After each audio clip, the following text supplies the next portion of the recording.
नमस्कार, मैं शिवानी रतूड़ी आर्यव्रत टाइम्स में आपका स्वागत करती हूँ।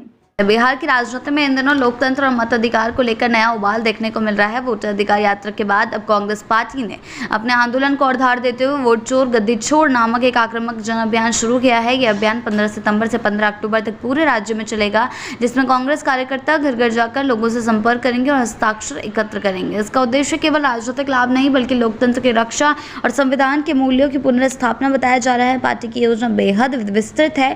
प्रदेश कांग्रेस अध्यक्ष राजेश कुमार ने अभियान शुरुआत की घोषणा करते हुए स्पष्ट किया है कि इस जनसंपर्क अभियान का लक्ष्य 5 लाख नहीं बल्कि पूरे 5 करोड़ हस्ताक्षर एकत्र करना है। इन हस्ताक्षरों के बाद में एक प्रतिनिधिमंडल के जरिए राष्ट्रपति और चुनाव आयोग को सौंपा जाएगा, ताकि देश के सर्वोच्च संवैधानिक संस्थानों के सामने ये स्पष्ट किया जा सके कि जनता मताधिकार से छेड़छाड़ बर्दाश्त नहीं करेगी। राज्य भर के जिला, प्रखंड और मंडल स्तर के कांग्रेस पदाधिकारी इस अभियान का नेतृत्व करेंगे। हर दिन की प्रगति रिपोर्ट अखिल भारतीय कांग्रेस कमेटी को भेजी जाएगी, ताकि पूरे अभियान की मॉनिटरिंग शीर्ष स्तर पर हो सके। खास बात यह है कि इस अभियान को सिर्फ राजनीतिक आंदोलन के रूप में नहीं बल्कि एक संवैधानिक संघर्ष के रूप में पेश किया जा रहा है। राजेश कुमार ने अपने निर्देश में सभी ब्लॉक और जिला अध्यक्षों से साफ कहा है कि वो सिर्फ पार्टी पोस्टर बैनर से काम नहीं चलेगा। यह आंदोलन तभी सफल होगा जब कार्यकर्ता हर गांव, हर गली और हर मोहल्ले में जाकर आम जनता से जुड़ेंगे। उनका कहना था, यह आंदोलन उस हर नागरिक की आवाज़ है जिसका नाम SIR की आड़ में मतदाता सूची से गायब कर दिया गया है। ये सिर्फ कागजों की लड़ाई नहीं, ये जन जन के अधिकारों की लड़ाई है। गौरतलब है कि इस अभियान से पहले बिहार में कांग्रेस और इंडिया गठबंधन ने वोटर अधिकार यात्रा के जरिए गहन मतदाता पुनरीक्षण प्रक्रिया के खिलाफ जन जागरण अभियान चलाया था।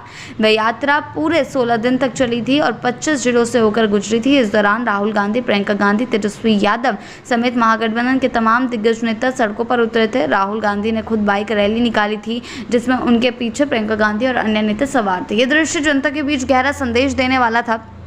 साथ ही अब उसी आंदोलन की कड़ी के रूप में कांग्रेस ने वोट चोरी गद्दी छोड़ अभियान की शुरुआत की है। पार्टी का दावा है कि यह नारा सिर्फ एक चुनावी नारा नहीं बल्कि उन संस्थाओं को झकझोरने का प्रयास है जो निष्पक्षता की कसौटी पर खरे नहीं उतर रहे हैं। कांग्रेस नेतृत्व का मानना है कि राज्य में गहन मतदाता पुनरीक्षण की प्रक्रिया के नाम पर लाखों लोगों को नाम वोटर लिस्ट से हटाए गए हैं, जिनमें गरीब, अल्पसंख्यक, दलित, पिछड़े वर्ग के लोग प्रमुख रूप से प्रभावित हुए हैं। पार्टी इसे सुनियोजित साजिश बता रही है और ये मांग कर रही है कि चुनाव आयोग इस प्रक्रिया की निष्पक्ष जांच कराए।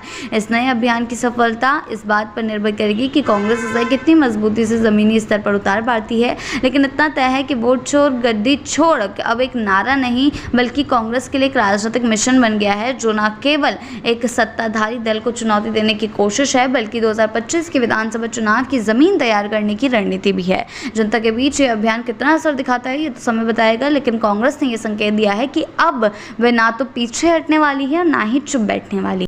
ऐसी ही अपडेट्स के लिए जुड़े रहें आर्यव्रत टाइम्स के साथ ही चैनल को सब्सक्राइब करना ना भूलें और हमारी फेसबुक और वेबसाइट के साथ भी जरूर जुड़ें।